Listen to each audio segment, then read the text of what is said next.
Friends, एडोबिला point channel में आपका स्वागत है। और चलिए आज हम करते हैं क्लास 10 की वर्कशीट नंबर 63। आज की वर्कशीट हिंदी माता का आंचल पाठ से लिया गया है और यह किताब है कृतिका भाग 2। तो चलिए शुरू करते हैं। नीचे दिए गए अंश को ध्यानपूर्वक पढ़कर पूछे गए प्रश्नों के उत्तर दीजिए। बच्चों, अब तक आप जान चुके हैं कि माता का आंचल शिवपूजन सहाय द्वारा लिखा गया आंचलिक उपन्यास का एक अंश है। इस संस्मरणात्मक रचना में लेखक ने अपने बचपन की रोचक यादों को व्यक्त किया है और ग्रामीण परिवेश में पिता के साथ बिताए गए मोहक क्षणों को याद किया है। पिताजी हमें बड़े प्यार से भोलानाथ कहकर पुकारा करते, पर असल में हमारा नाम था तारकेश्वर नाथ। मतलब कि बचपन में अधिकांशतः बच्चों को लोग घर में प्यार से कुछ नाम रख देते हैं। लेखक के भी नाम थे। लेखक के पिताजी इन्हें भोलानाथ कहकर पुकारते थे, लेकिन लेखक का ओरिजिनल नाम तारकेश्वर नाथ था। हम भी उनको बाबूजी कहकर पुकारा करते और माता को मैया। लेखक अपने पिताजी को बाबूजी कहते थे और अपने माता को मैया कहते थे। ये सभी शब्द गांव में चलते हैं। जब बाबूजी रामायण का पाठ करते तब हम उनकी बगल में बैठे बैठे आईने में अपना मुंह निहारा करते थे। लेखक कुछ नटखट थे, जिस तरह बचपन में सभी बच्चे होते हैं, क्योंकि रामायण पाठ करते समय वो अपना मुंह आईने में निहारा करते थे, ध्यान से सुनते नहीं थे। जब वो हमारी ओर देखते तब हम कुछ लजाकर और मुस्कुराकर आईना नीचे रख देते थे। वह भी मुस्कुरा पड़ते थे। पूजा पाठ कर चुकने के बाद वह राम राम लिखने लगते। अपनी एक राम नाम बही पर 1000 राम नाम लिखकर वह उसे पाठ करने की पोथी के साथ बांधकर रख देते। वहाँ एक पाठ करने की पोथी होती है जिस पर कि रखकर किताबों को पढ़ा जाता है, ग्रंथों को। तो उसी के साथ लाल कपड़े में आज भी हमारे यहाँ धार्मिक ग्रंथों को बांध कर रखने के रिवाज हैं। तो उसी तरह से लेखक के पिताजी भी उसको रख देते होंगे। फिर 500 बार कागज के छोटे टुकड़ों पर राम नाम लिखकर आटे की गोलियों में लपेटते और उन गोलियों को लेकर गंगा जी की ओर चल पड़ते थे। उस समय भी हम उनके कंधे पर विराजमान रहते थे। मतलब जब वह गंगा जी के किनारे आटे की गोलियों को लपेट कर लेकर जाते थे, तब भी लेखक अपने पिताजी के कंधे पर होते थे। जब वह गंगा में एक एक आटे की गोलियां फेंक कर मछलियों को खिलाने लगते, तब भी हम उनके कंधे ही बैठे बैठे हंसा करते थे। वह मछलियों को चारा देकर घर की ओर लौटते, तब बीच रास्ते में झुके हुए पेड़ों की डालों पर हमें बिठाकर झूला झुलाते थे।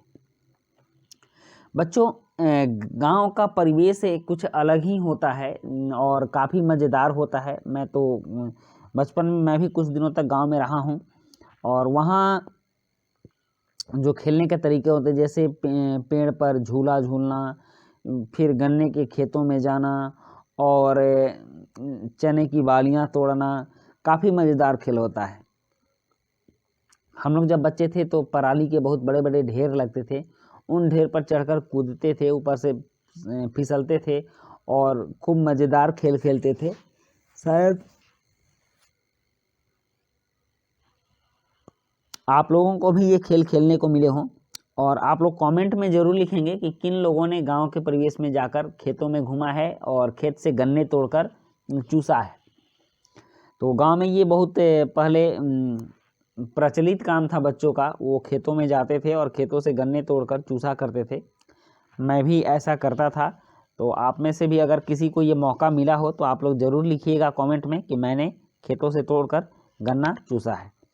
तो चलिए बच्चों, आज की वर्कशीट की कुछ प्रश्नों को हम करते हैं। जैसे यहाँ प्रश्न दिए गए हैं, माता का आंचल पाठ में लेखक ने अपने किन क्षणों को याद किया है। और प्रश्न 2 है, लेखक अपने पिताजी और माताजी को क्या कहकर पुकारते थे। प्रश्न 3 है, लेखक के पिताजी जब रामायण पाठ करते थे तब लेखक क्या करते थे। और प्रश्न 4 है, इस पाठ में लेखक अपने पिताजी के कंधों पर बैठकर कहाँ जाते थे और क्यों। प्रश्न 5 है, अपने बचपन के किसी मज़ेदार घटना को लिखिए। तो चलिए अब शुरू करते हैं इन प्रश्नों के उत्तर लिखना। यहाँ पहला प्रश्न दिया गया है, माता का आंचल पाठ में लेखक ने अपने किन क्षणों को याद किया है। तो इसका उत्तर है, माता का आंचल पाठ में लेखक ने अपने बचपन के दिनों को याद किया है। और प्रश्न 2 है, लेखक अपने पिताजी और माताजी को क्या कहकर पुकारते थे। तो इसका उत्तर है, लेखक अपने पिताजी को बाबूजी और माताजी को मैया कहकर पुकारते थे। उसके बाद है प्रश्न 3, और प्रश्न 3 है, लेखक के पिताजी जब रामायण पाठ करते थे तब लेखक क्या करते थे। तो इसका उत्तर है, लेखक के पिताजी जब रामायण पाठ करते थे तब लेखक आईने में अपना मुंह देखते थे। और प्रश्न 4 है, इस पाठ में लेखक अपने पिताजी के कंधे पर बैठकर कहाँ जाते थे और क्यों। तो इसका उत्तर है, इस पाठ में लेखक अपने पिताजी के कंधे पर बैठकर गंगा नदी में मछलियों को चारा खिलाने जाते थे। और 5वां प्रश्न है, अपने बचपन के किसी मज़ेदार घटना को लिखिए। तो मैंने अपनी बात आपको बताई है, आपकी बात कुछ अलग हो सकती है, आप कुछ अलग ही लिखेंगे तो ज़्यादा बेहतर होगा। वैसे मैंने दृष्टांत के लिए कुछ बातें लिख दी हैं। बचपन में मैं भी अपने पिताजी के साथ खेतों में जाता था और गन्ने चूसता था। एक बार हम लोग कुछ दोस्त जो छोटे छोटे थे अकेले ही बिना किसी बड़े आदमी के गन्ने के खेतों में चले गए। वहाँ हम लोग गन्ने के खेत के अंदर बैठकर गन्ना चूस रहे थे, तभी बगल के गन्ने के खेत से कुछ नीलगाय दौड़ी। खेतों में गन्ने लगे होने के कारण हम उन्हें नहीं देख सके, सिर्फ आवाज़ सुने जो काफ़ी हड़बड़ाहट वाली थी। हम सभी बच्चे समझे कि खेत में भूत आ गए हैं। बस हम सभी वहाँ से ज़ोर ज़ोर से हनुमान चालीसा गाते हुए भाग पड़े। काफ़ी मज़ेदार घटना था वो, और बहुत दिनों तक हमें याद भी रही वो घटना।